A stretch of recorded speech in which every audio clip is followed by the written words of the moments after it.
There was one song Kurt Cobain wrote that he performed exactly 3 times in front of an audience. After the third performance, he swore he would never play it again, and he kept that promise until the day he died. The song wasn't controversial, it wasn't inappropriate, it wasn't even particularly dark by Nirvana standards.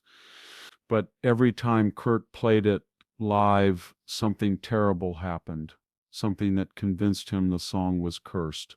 Now I'm going to tell you about Sappy. It's the song that terrified the king of grunge more than fame, more than addiction, more than anything else in his troubled life. The song that should have been a hit. Sappy was written in 1990 during the height of Nirvana's creative explosion. Kurt had penned the melody on his acoustic guitar late one night in his Aberdeen apartment, the same cramped space where he'd written about a girl in Polly. The song was deceptively simple, 3 chords, a haunting melody, and lyrics that seemed to be about manipulation and control in relationships. On paper, Sappy had everything a Nirvana hit needed. The melody was infectious, the kind that got stuck in your head for days. The lyrics were cryptic enough to be interpreted multiple ways, yet personal enough to feel genuine. Kurt himself loved the song, calling it perfect in his journal entries from that period. The band recorded Sappy multiple times between 1990 and 1993, different versions, different arrangements, different studios. Each recording session went smoothly. The song sounded incredible on tape. Record executives loved it. Radio programmers who heard early demos said it could be bigger than Smells Like Teen Spirit. But Kurt refused to put it on any album. He refused to release it as a single, and most mysteriously, he refused to play it at concerts except for those 3 times that changed everything. The first performance, October 11th, 1990. The first time Nirvana performed Sappy live was at the Motorsports International Garage in Seattle. It was a small venue, maybe 200 people, mostly local grunge fans and music industry scouts checking out the band that was generating so much underground buzz. The show was going perfectly. Nirvana had just signed with DGC Records, and Kurt was in one of his rare good moods. He was joking with the audience between songs, something he rarely did. The energy in the room was electric. "We're going to play something new," Kurt announced, adjusting his guitar strap. This one's called Sappy. He began the opening chords, and immediately the crowd was hooked. The melody was hypnotic, drawing everyone into its strange, beautiful world. Kurt's voice soared over the music, vulnerable yet powerful. But halfway through the second verse, something went wrong. A fight broke out in the back of the venue, not unusual for a grunge show, except this fight was different. It wasn't the typical pushing and shoving over space near the stage. This was violent, vicious, like people had suddenly lost their minds. Within seconds, the single fight had spread throughout the venue. People who had been peacefully enjoying the music were suddenly attacking each other with a fury that made no sense. Bottles started flying. Someone pulled a knife. Blood was spilled. Kurt stopped playing immediately, but the violence continued to escalate. Security couldn't control it. The police had to be called. By the time order was restored, 7 people had been hospitalized and the venue was in ruins. "I've never seen anything like it," said Tom Maxwell, the venue's owner. "These weren't violent people. Most of them were college kids, music lovers. But when that song started playing, something just snapped." Kurt was shaken by the incident, but attributed it to coincidence, bad luck, the wrong crowd on the wrong night. He certainly didn't blame the song. Not yet. The second performance, March 15th, 1992. 2 years later, Nirvana was touring in support of Nevermind. They were playing the Pine Street Theater in Portland, Oregon, a mid-sized venue with about 1,500 capacity. The band was at the height of their fame, and the show was sold out weeks in advance. Kurt had been thinking about Sappy again. He'd been listening to the studio recordings and was frustrated that such a good song was just sitting unreleased. Against the advice of his bandmates who remembered the Seattle incident, he decided to surprise the audience with a rare performance. "This is something we don't usually play," Kurt told the crowd, "but tonight feels special." The opening notes of Sappy rang out through the venue, and initially everything seemed fine. The crowd was receptive, swaying to the hypnotic rhythm. Kurt was performing beautifully, his voice carrying emotions that the studio recordings had only hinted at. Then, during the bridge, the lights went out. Not just the stage lights, was every light in the venue. Emergency lighting should have kicked in immediately, but even those failed. The venue was plunged into complete darkness, while Nirvana continued playing, guided only by muscle memory and the faint glow of their amplifiers. In that darkness, people started screaming, not excited concert screams, the screams of genuine terror. Later, witnesses would describe seeing things that couldn't possibly have been there, shadows moving independently of their owners, figures walking through walls, faces in the crowd that didn't belong to anyone who was actually there. The power came back after exactly 3 minutes and 47 seconds, the exact length of Sappy. Kurt had stopped playing when the lights failed, but several people in the audience swore they heard the song continuing even in the silence, as if it was playing from somewhere else, somewhere impossible. 12 people fainted during those 3 minutes of darkness. 3 others had what doctors could only describe as severe psychological episodes. One woman was found catatonic in a bathroom stall, repeating the lyrics to Sappy over and over, even though she claimed she'd never heard the song before. The venue's electrical system was inspected the next day. No faults were found. No explanation for the power failure could be determined. Security footage from that night showed nothing unusual. These darkness, then light again. But Kurt knew something was wrong. It's the song, he told Dave Grohl that night in their hotel room. There's something wrong with that song. Dave thought Kurt was being paranoid. Chris Novoselic suggested it was just two bizarre coincidences. But Kurt was starting to believe that Sappy was somehow dangerous. He vowed never to play it live again. But vows, as Kurt would learn, are sometimes broken.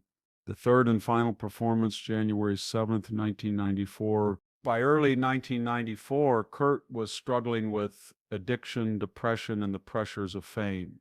Nirvana was working on what would become their final album, and Kurt was desperate for material that felt authentic, that connected with the raw emotion he was experiencing. He decided to give Sappy one more chance. Maybe the previous incidents had been coincidences. Maybe the song itself wasn't the problem. Maybe he'd been overthinking things. The venue was the New Music Seminar Showcase at the Supper Club in New York City, an intimate setting with only about 300 people, mostly industry professionals and hardcore fans who had won tickets through radio contests. Kurt didn't announce the song this time. He just started playing it, hoping that surprising the audience might somehow break whatever pattern he thought he'd identified. For the first verse and chorus, everything seemed normal. The small crowd was appreciative, recognizing this as a rare treat. Kurt's performance was flawless, perhaps the best he'd ever played the song. Then came the second verse. A young woman in the front rows, later identified as 23-year-old Sarah Chin, a music journalism student at NYU, suddenly began speaking in a voice that wasn't her own. Not shouting, not screaming, just speaking in a calm, clear voice that somehow carried over the music. But she wasn't speaking English. She wasn't speaking any language that anyone in the venue recognized. The sounds coming from her mouth were rhythmic, almost musical, but utterly alien. More disturbing than this strange language was what happened to the other audience members. As Sarah continued her incomprehensible monologue, people throughout the venue began to sway in perfect unison, despite never having heard the song before. Their movements were synchronized down to the smallest detail, as if they were all being controlled by the same invisible conductor. Kurt stopped playing immediately, but Sarah continued speaking her strange language. The audience continued swaying, even though there was no music. Their eyes had rolled back, showing only whites, but they remained standing, moving in that perfect, impossible rhythm. The spell mile, for lack of a better word, was only broken when venue security physically removed Sarah from the room. The moment she crossed the threshold, everyone else snapped back to normal consciousness. Most had no memory of what had just happened. Sarah herself had no recollection of speaking in tongues. When shown video footage of the incident later, she broke down crying and insisted it wasn't her on the tape despite clear visual evidence. Kurt left the stage immediately after the incident and locked himself in his dressing room for 2 hours. When he finally emerged, his face was white as paper. "I'm never playing that song again," he told his manager, "ever. I don't care if it could be the biggest hit we ever have. That song stays buried." The investigation nobody talks about. What few people know is that the strange incident surrounding Sappy caught the attention of some unusual investigators. Dr. Margaret Thornfield, a psychiatrist who specialized in group psychology phenomena, had heard about the three performances and their bizarre aftermaths. Dr. Thornfield obtained copies of the audio recordings from all three shows and subjected them to detailed analysis. What she discovered was disturbing enough that she contacted the FBI's Behavioral Analysis Unit. Hidden in the frequencies of Sappy were what Dr. Thornfield called subsonic psychological triggers, sound patterns below the threshold of conscious hearing that could potentially influence brain chemistry. The patterns weren't present in the studio recordings of the song, only in the live performances. It's as if Mr. Cobain's emotional state while performing was somehow encoding itself into the music, Dr. Thornfield wrote in her classified report. The combination of his psychological distress and whatever specific acoustics were present in those venues created a perfect storm for mass psychological manipulation. The FBI file on Sappy remains classified, but sources familiar with the investigation suggest that the government was concerned about the potential weaponization of such psychological triggers. If a simple song could cause mass hysteria, mass violence, or mass hypnosis, the implications for crowd control and psychological warfare were significant. Kurt was never contacted by federal investigators, but phone records show several calls between FBI behavioral specialists and his management company in early 1994. Whether Kurt knew he was under investigation for the Sappy incidents is unclear, but the timing coincides with a marked increase in his paranoia and social isolation.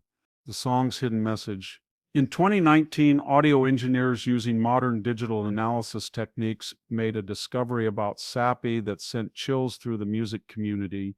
When the song's audio waves are converted to visual form and played in reverse, they create a pattern that matches brain scan images of patients experiencing severe psychological trauma. More disturbing still, the lyrics to Sappy, when analyzed with the same techniques used to decode hidden messages in recorded music, contain what appears to be a backwards message in Kurt's own voice. The message, barely audible even when enhanced, seems to say they're listening. They're always listening. Don't let them in. Whether this was intentionally encoded by Kurt or is simply an artifact of the recording process is debated, but given Kurt's later claims about being under surveillance and his increasing paranoia about being watched, the message takes on a sinister significance. Why Kurt really stopped playing it. Friends close to Kurt revealed years later that his refusal to play Sappy live wasn't just about the strange incidents.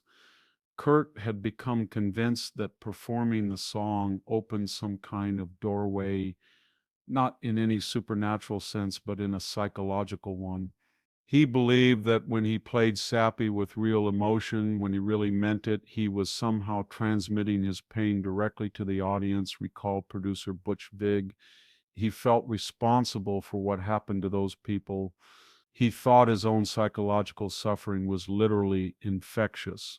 Kurt's journals from 1994, released posthumously, contain multiple references to the song that hurts people He wrote about feeling like he carried some kind of psychological virus that could spread through his music when he wasn't careful.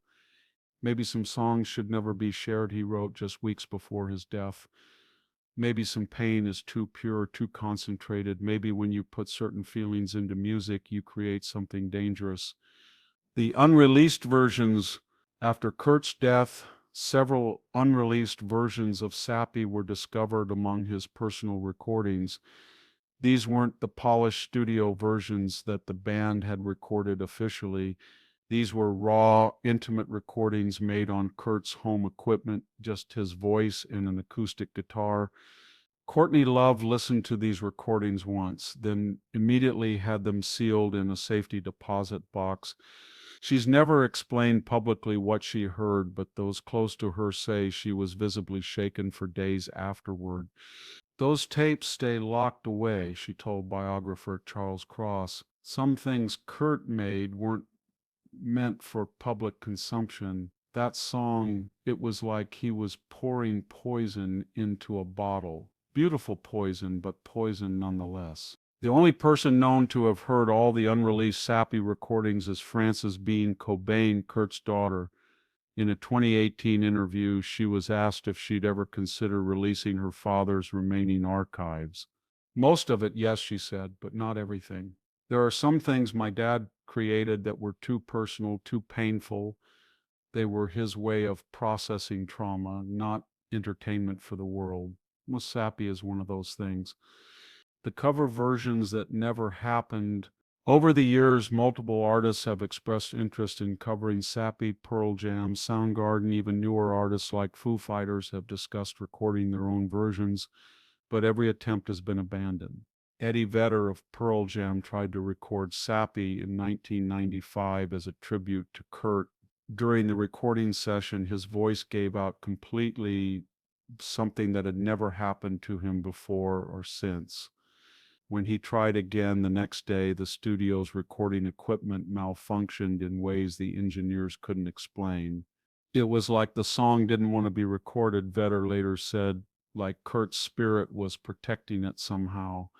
Chris Cornell attempted a version in 1996, but after listening to the playback, he immediately erased the tapes and refused to discuss the experience. Friends say he seemed genuinely frightened by whatever he heard in his own performance. Dave Grohl, despite having been present for all three of the original live performances, has consistently refused to play Sappy with Foo Fighters.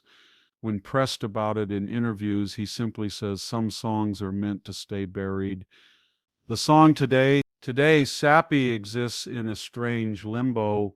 Official studio versions have been released posthumously, but these lack the raw emotional power that made the live performances so dangerous. The bootleg recordings of the three live performances are among the most sought-after items in Nirvana collecting circles, but they're also controversial. Several collectors report experiencing disturbing dreams and anxiety after listening to them. The final word. Kurt Cobain died without ever explaining publicly why he refused to play Sappy Live. The official reason given was that it was too personal, but those who knew him understood it was more than that. Kurt believed that some art is too dangerous to share, that some expressions of pain can actually harm the people who receive them. In his final interview, conducted just days before his death, Kurt was asked if he regretted any of his songs. I regret the ones that hurt people, he said quietly. There's one song in particular I should have known better.